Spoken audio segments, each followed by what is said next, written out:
మనం ఒక కంటెంట్‌ని ఉన్నది ఉన్నట్టుగా చెప్పకుండా సినిమాటిక్ స్టైల్‌లో చెప్పాల్సి ఉంటుంది. అలా చెప్తే ఇంట్రెస్ట్‌గా ఉంటుంది. మీరు క్రైమ్ న్యూస్ కానీ, ఒక లవ్ టిప్స్ కానీ చదివినప్పుడు సినిమాటిక్ స్టైల్‌లో చెప్పాలి.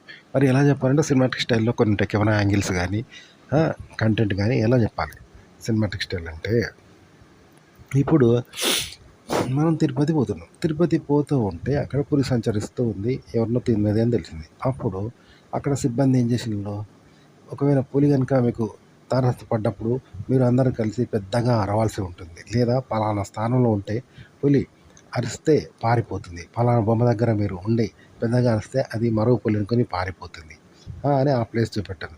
లేదా ఈ ఆయుధాలను ఉపయోగిస్తే పులి గెలవదు కనుక మీరు విజయం సాధించవచ్చు. లేదా గుంపులు గుంపులుగా ఉండి పెద్దగా అరిస్తే పులి పారిపోతుంది.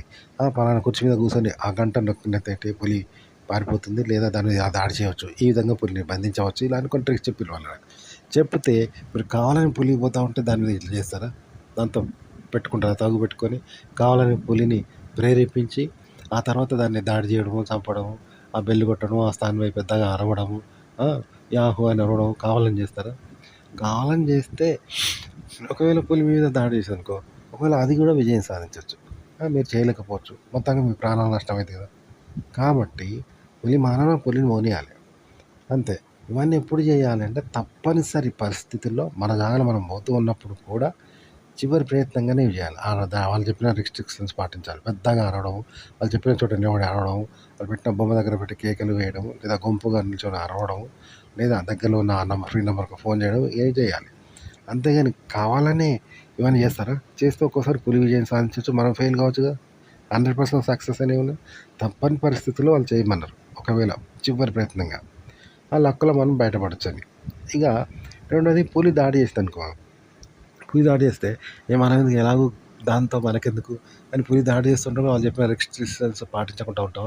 పులి వస్తా అంటే కూడా ఆ ప్లేస్కి పోకపోవడము, వారు చెప్పిన ఆ బొమ్మ పక్క పడి అరవకపోవడము, ఆ నెంబర్కి కాల్ చేయకపోవడము, పెద్ద అరవకపోవడము, దాన్ని గెలవకపోవడము, వాళ్ళు చెప్పిన ప్లేస్లో నిలబడి పెద్దగా దాన్ని భయపెట్టించడము, ఇవన్నీ చేయకుండా ఉంటామా? అలా ఉంటే ప్రాణాలు తింటుందిగా.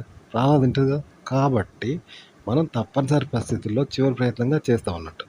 సాధ్యమైనంతకు మన దారిలో మనం పోతాం. ఇట్లుంటుంది. అంటే మూమెంట్ని బట్టి వ్యవహరిస్తాం కదా! కావాలని జోలికి పోము.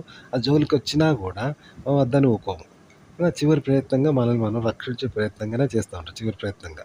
అంతేగాని టైంపాస్‌కు దాని జోలికి పోము. అది వచ్చినా వట్టిగా ఊకోకుండా ఉండకుండా అది ఒక ఎమర్జెన్సీ పద్ధతిగా దాన్ని యూజ్ చేసుకుంటారన్నట్టు.